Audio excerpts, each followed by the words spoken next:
Итак, всем привет! Сегодня готовим одно из моих самых любимых блюд. Сегодня будем делать люля-кебаб. По классической рецептуре будем делать из мяса свинины, добавим немного курицы и добавим, естественно, сало. По мере приготовления буду рассказывать про ингредиенты. И самый главный секрет для того, чтобы люля-кебаб получился вкусный, сочный и в то же время не падал шампуров, вы увидите попозже, я все покажу. Итак, приступаем. Сначала мы перекрутим фарш. Будем крутить на крупной мясорубке.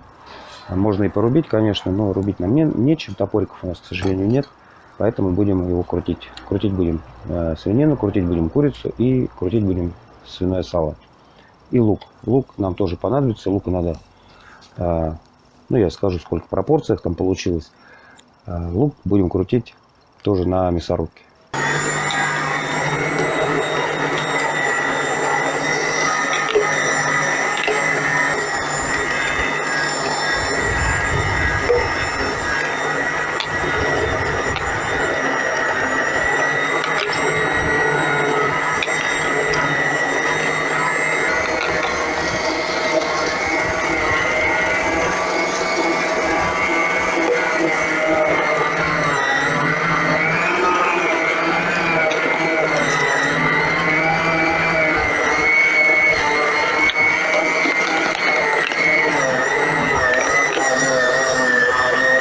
Итак, у нас ушло килограмм свинины, где-то 700 грамм курицы. На это количество у нас получается примерно кило 700 мяса. Мы добавляем 300 грамм свиного сала, тоже прокрученного на мясорубке. И примерно где-то 300 грамм лука нам понадобится. В таких пропорциях где-то делается 1 к 6. Итак, сейчас готовим лук.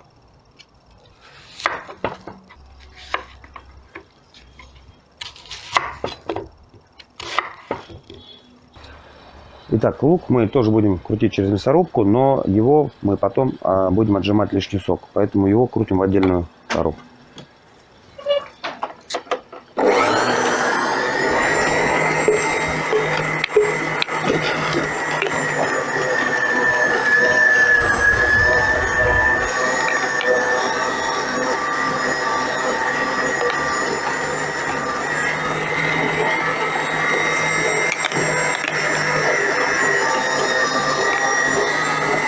Для чего лук нужно? То есть лишний сок луковый нам не нужен. Он будет, люляшки наши, когда они будут на углях, он будет рвать изнутри. Мы лишний сок, поэтому сейчас из него выжмем.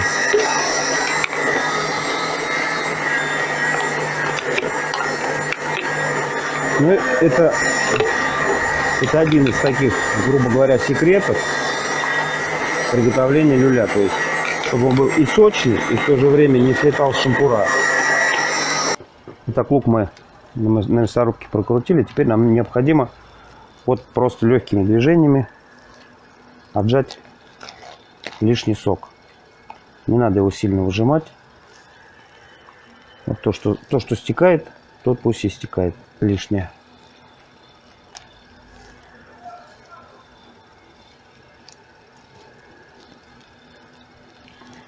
Вот, как видим, у нас некоторое количество сока ушло лукового, но, скажем так, больше половины осталось.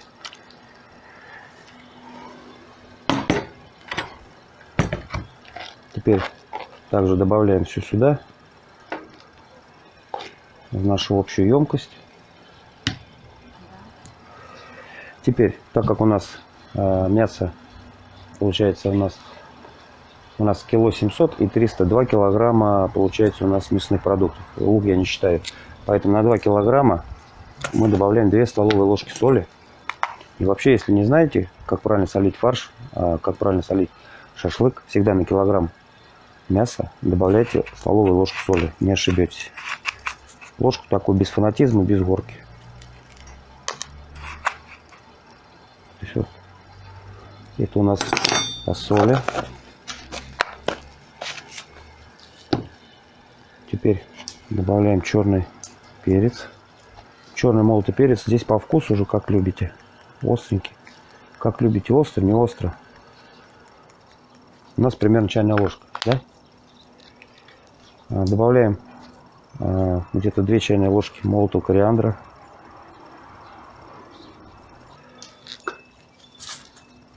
И где-то у нас столовая ложка зиры обязательно. Зиру растираем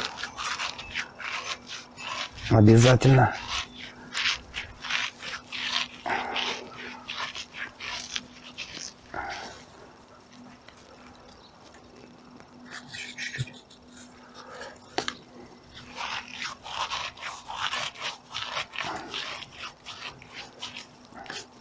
Так, пока я руки не испачкал сильно, давай сразу порубим кинзу.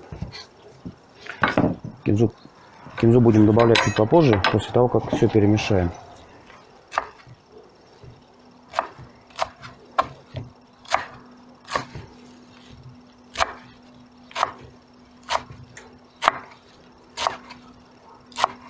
Как видите, ингредиенты здесь все простые, ничего сложного нет. Но, если честно, мне люля-кебаб больше нравится, чем шашлык.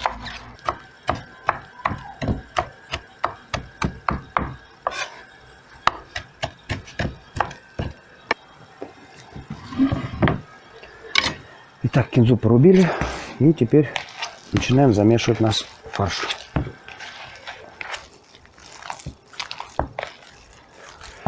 Так, фарш перемешали, теперь добавляем кинзу. Добавляем кинзу.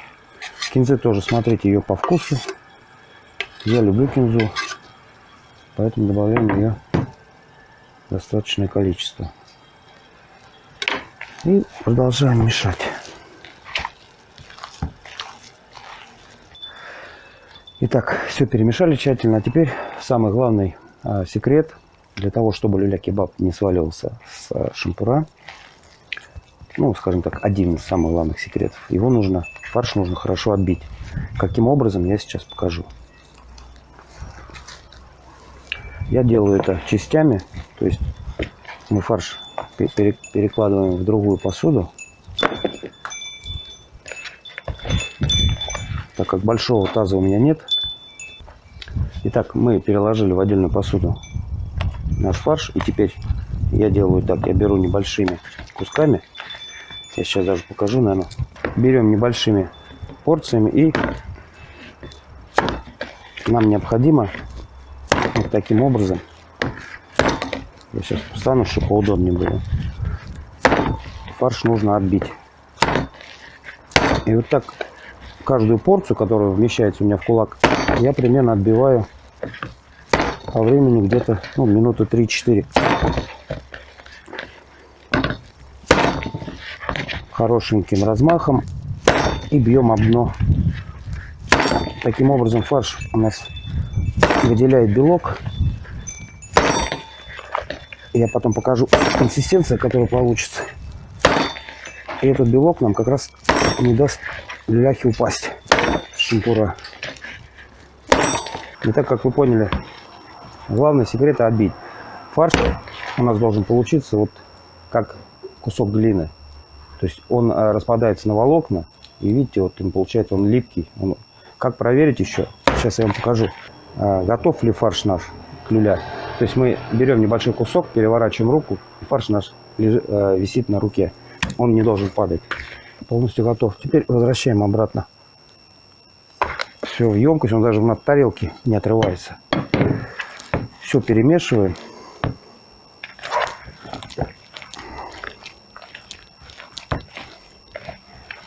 Дальше мы накрываем фольгой или пленкой и ставим минимум на 1 час в холодильник. Фарш необходимо очень хорошо охладить. Итак, у нас прошло час. Освобождаем наш фарш. Теперь смачиваем руку и начинаем делать небольшие котлетки, скажем так.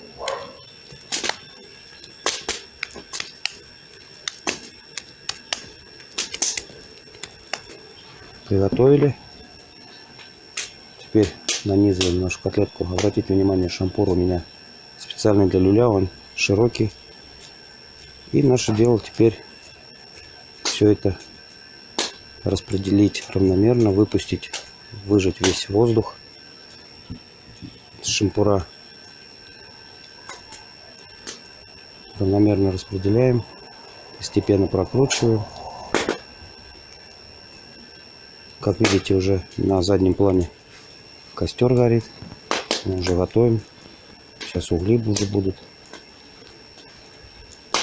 Здесь самое главное не спешить и аккуратно распределять, плавно сдавливая пальцами, выгонять воздух. Воздух, когда будет нагреваться, будет разрывать наш люля. Нам это не нужно.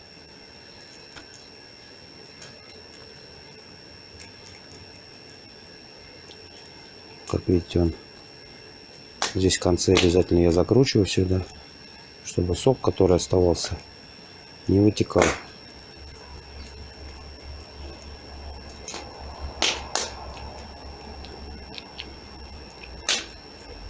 Размер делайте такой, какой хотите. Главное, чтобы ваш мангал позволил жарить. Размер мангала позволил вам жарить ваш люля. Так, первый у нас готов. Сейчас примеряем. Да, в самый раз. И таким образом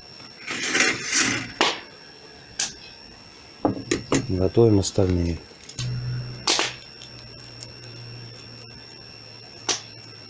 Вот сейчас таким образом я сделаю все. Дальше мы с вами включимся. Отправляем первую партию на огонь.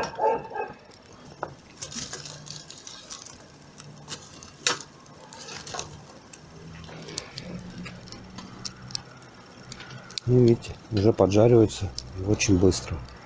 Жар хороший.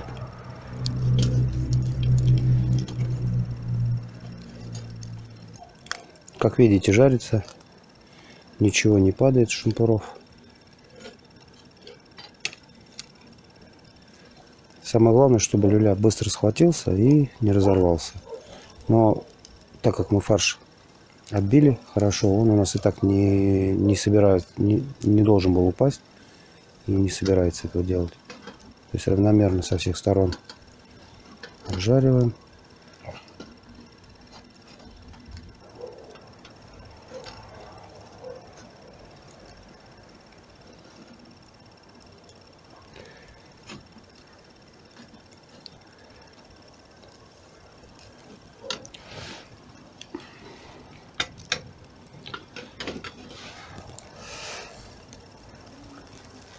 Вот такая шикарная красота у нас получилась.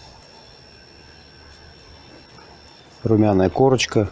Внутри они вкусно прожаренные. Так что приятного аппетита. Пробуйте. Все секреты я вам рассказал. Всем приятного аппетита. До новых встреч.